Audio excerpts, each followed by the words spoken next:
Aitaren eta Semearen eta Espiritu Santuaren izenean, jauna zuekin, senideok aitor ditzan eritasunez gure pekatuak, misterio santuak behar bezala ospatuan izateko. Erruki jauna, Kristo erruki, erruki jauna, erruki dakigula jainko guztiz altsua eta gure pekatuak barkaturik eraman gaitzala betiko bizitzara. Egin dezagun otoiuz. Jainko jauna, zuk gaituzu salbatzen eta zure seme-alabatzat hartzen. Ikus begionez, hain maite dituzun zure seme-alabak eta Kristorengan sinisten degun hoi, emaiguzu egiazko askatasuna eta betiko bizia. Zure seme Jesu Kristo gure jaunaren bitartez, zurekin eta Espiritu Santuarekin jainko eta errege bizi baita, gizaldi eta gizaldietan.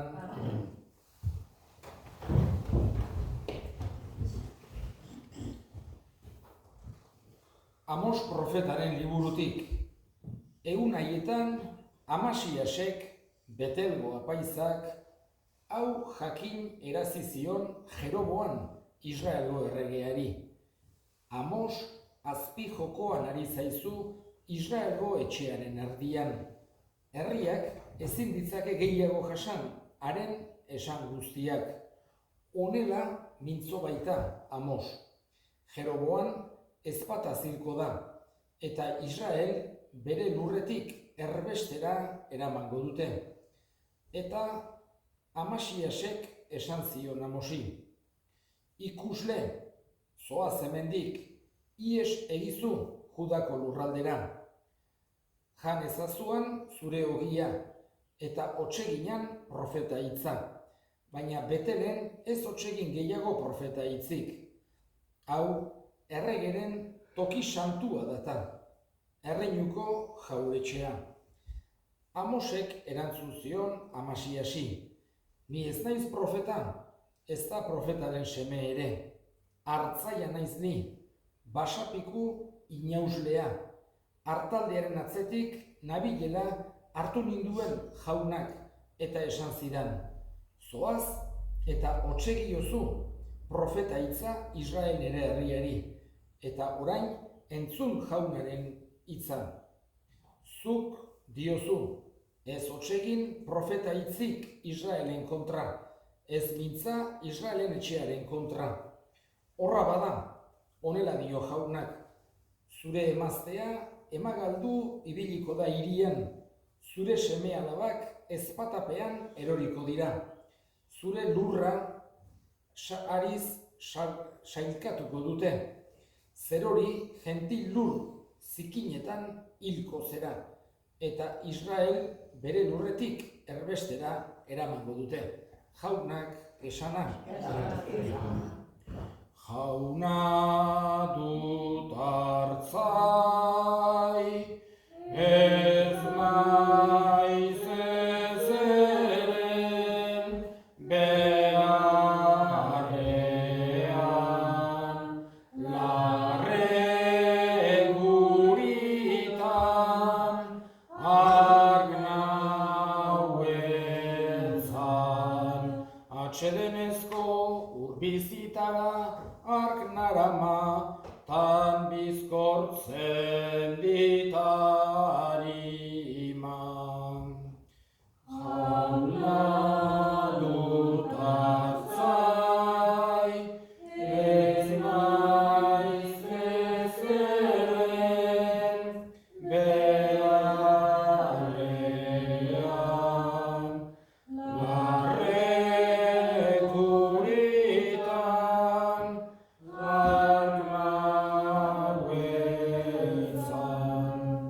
el Señor esté con vosotros. Lectura del Santo Evangelio según San Mateo.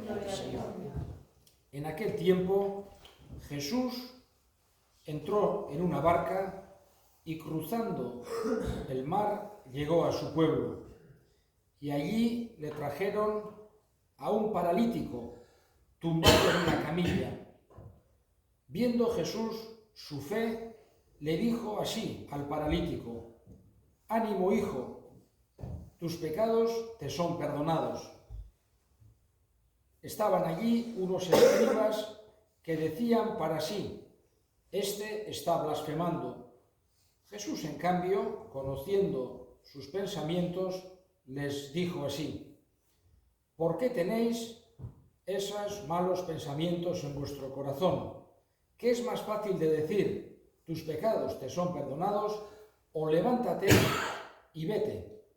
Pues para que veáis que el Hijo del Hombre tiene poder en la tierra para perdonar los pecados, le digo así al paralítico: levántate, toma tu camilla y vete a tu casa.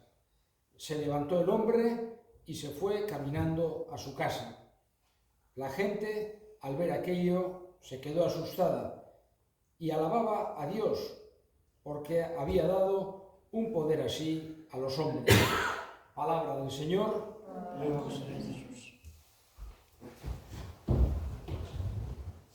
Este evangelio en el que a Jesús, a un paralítico, y lo primero que hace es perdonarle los pecados. Nos hace pensar que posiblemente Jesús, que conocía el interior de la persona, aquel hombre no solamente estaba sufriendo por el mal físico que tenía, seguramente también estaba sufriendo por sus pecados. Y Jesús le quiere liberar de ellos, porque estoy seguro que él sabía y le quiere hacer entender ese perdón de Dios de todos sus pecados, esa liberación espiritual. Porque Jesús ha venido fundamentalmente a hablarnos, es decir, de la vida espiritual, de la vida eterna, de la salvación, del amor de Dios. Digamos que la perspectiva sobrenatural, la perspectiva espiritual es absolutamente esencial en el mensaje de Jesús. Si alguien se olvidase de esta parte, estaría mutilando gravísimamente aquello que ha venido Jesús a explicarnos: que somos hijos de Dios, que Dios nos ha hecho, que Dios nos quiere, que vamos a Él, que Dios es misericordioso, que quiere que tengamos la felicidad eterna, que no se acaba todo en este mundo. Es algo totalmente esencial en la enseñanza de Jesús y primordial. Por eso lo primero, le perdona sus pecados como la cosa más grande. Aquellos que estaban oyendo lo vieron como una blasfemia grande. ¿Quién es este para perdonar pecados? Les faltaba mucho por entender, por un lado, de la misericordia de Dios, que aparece evidentemente en el Antiguo Testamento, pero no lo vivían de la forma que Jesús lo explicaba. La forma en que Jesús describía la misericordia de Dios, digamos que era novedosa. Y por eso les parece una blasfemia. Les parece: ¿quién es este para...? Entonces Jesús les muestra cómo su salvación tampoco es solamente espiritual, no ha venido solamente a hablarnos de la vida eterna, olvidándonos de la vida terrena. Eso también sería mutilar el mensaje de Jesús.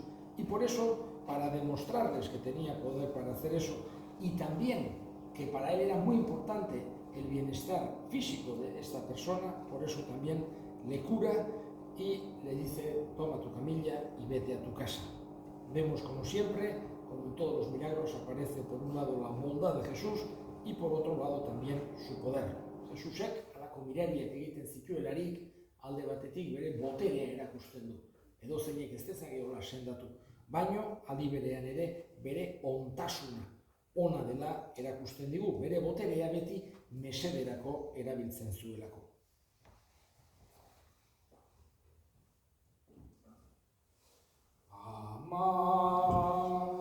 Maite Maria, egin duzu lagun, zure bitartez Jesus, ikusi dezagun, zure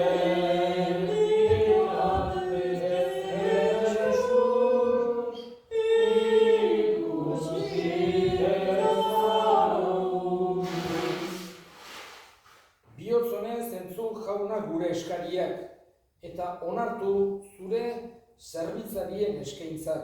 Bakoitzak zure izena goresteko eskaintzen duena, denen salbamenerako izan da. Dira Jesu Kristo gure jaunaren bitartez. jauna zuekin, gora bihotzak, eskerrak jaungoiko jaunari. Egoki da bai eta zuzen nahi eta beti zuri eskerrak ematea jauna, aita guztiz, santu jangoiko al guzti du beti ereko horri.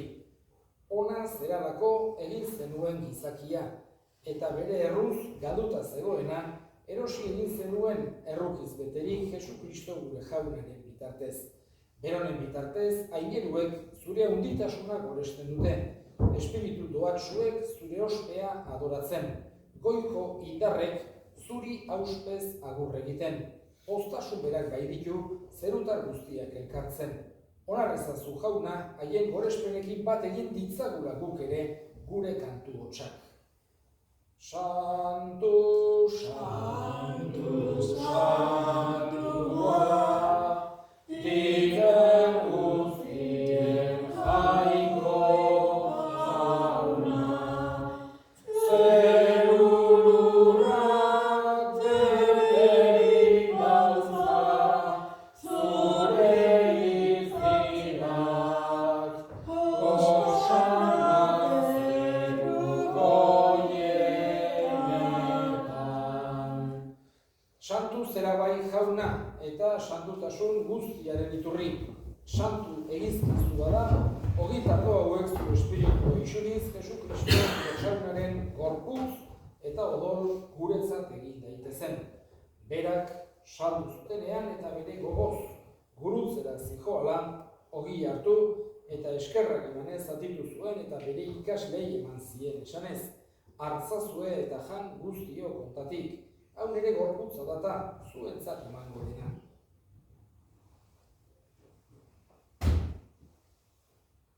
Afalondoa berdin kalizaturik, berriz ere eskerrak emanez, bere ikaslei eman zien esanez. Hartzazue eta edan guztio kontatik. Hau nire odolaren kaliza data, itun berri eta betikoaren odola, zuentzat eta askorentzat pekatuak barkatzeko isuriko dena. Egizue hau nire oroigarri.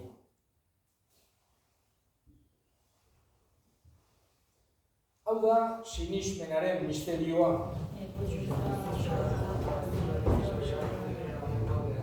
Horregatik jauna zure semearen heriotza eta piztuera gogoratuz, biziaren ogia eta salbamenaren kaliza eskaintzen dizkizu zuri eskerrak emanez, aldarean zure sarbitzari onartu gaituzulako, eta apalik eskatzen dizugu Kristoren gorputz odolak hartzen ditugunok, Espiritu Santuak bat egin gaitzala. Gogoan izan jauna mundu guztian zabaldurik dagoen zure eliza. Eramazu maitasun osora Frantzisko gureita santuarekin, Florentzio gure hartzaiarekin eta eriz gizon guztiekin batean. Gogoan izan jauna pizteko itxaropenean joan diran gure senideak eta hildako guztiak. Harritzazu zure aurpegiaren argitan. Erruki zakizkigu arren, guk guztiok betiko bizitza iritsi dezagun, jangoikoaren Ama Maria doatsuarekin, San Jose bere senarrarekin, apostolu santuekin eta gizaldi guztietan zure adiskide izan diren santuekin, haiekin batean gure zaitzagun Jesu Kristo zure semearen bitartez.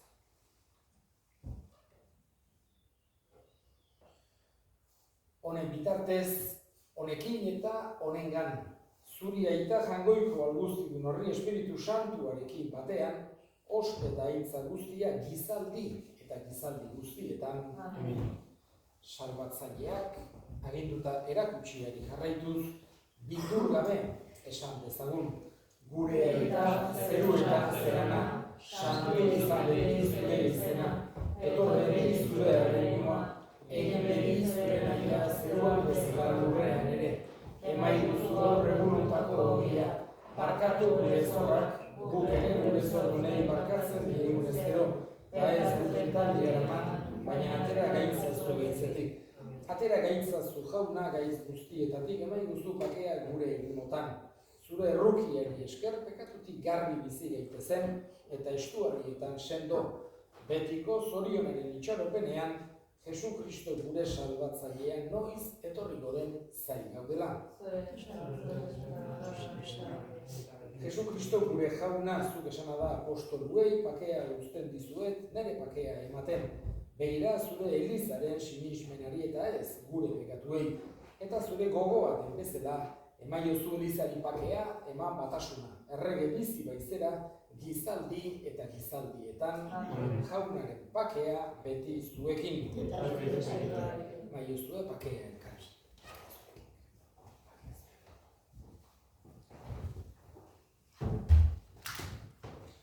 Jangoikoaren bildotza, zuk entzan dezu Arruki jauna.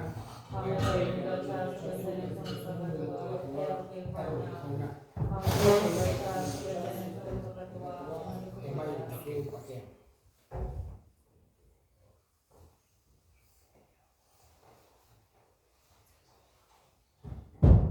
Una hemen jangoikoaren bildotza, ona munduko pekatuak kentzen duena, zoriontsuak jaunaren maila deituak. Jauna, ministrazio, sartzeko,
egin dezagun otoituz.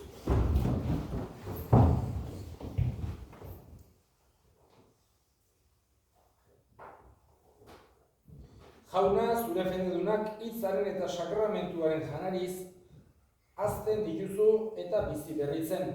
Emaiguzu zure seme maitearen doai handiez baliaturik, beti berarekin bat eginik bizitzea. Errege bizi baita, gizaldi eta gizaldietan, jauna zuekin, berenka zaitzatela jainko guztietunak, aitak eta semeak eta Espiritu Santuak zoazte jaunaren bakean.